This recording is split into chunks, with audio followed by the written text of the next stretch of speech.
Magandang umaga, Pasakaw. Ako si Catherine Santa Rosa. At ako naman sa Emerald S. Galicia. Kami ang inyong tagapaghatid ng panahon.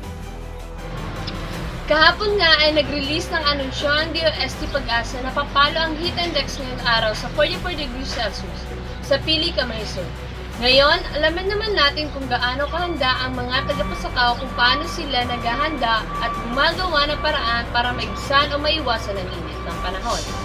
Nandito si Arturo Lagata upang maghihatid ng ulat mula sa Pasakaw. Arthur? Yes, Kat. Nandito nga ako ngayon sa bayan ng Pasakaw upang magtanong-tanong ukol sa nararanasan nating heat index ngayon. At kahit nga hindi direkta tatamaan ng bayan ng Pasakaw, damang-dama pa rin dito ang init ng panahon. At meron nga ako ditong grupo na nakita at tatanungin natin sila kung paano nila nairaraos o paano nila nalalagpasan ang mga nararanasan natin ngayon na init ng panahon.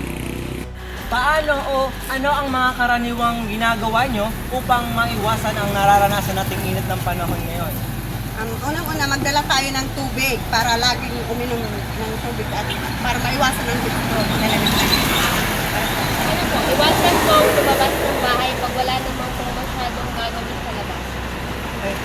Magdala ng payong or pag walang payong, cap na lahat, jacket at tamaypay para iwasan. So at yun lamang po ang aking ulat patungkol sa panahon dito sa bayan ng Pasakaw.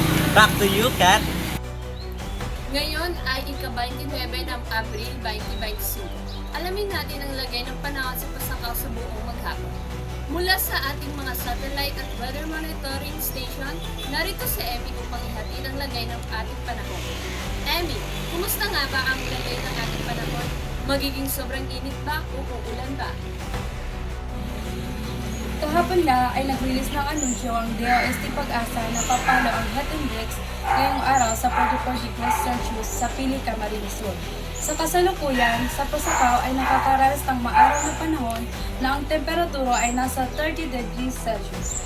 May posibilidad na magkaroon ng makulimlim at pagulan mamayang alas 11 hanggang mamayang alas 5 ng hapon. At sa gabi naman ay magiging maaliwalas ang kalangitan pagsapit ng alas 8 ng gabi. Narito ang ilang paalala para sa inyong kaligtasan. Ugaliing uminom ng maraming tubig upang maiwasan ang heat stroke sa init ng panahon.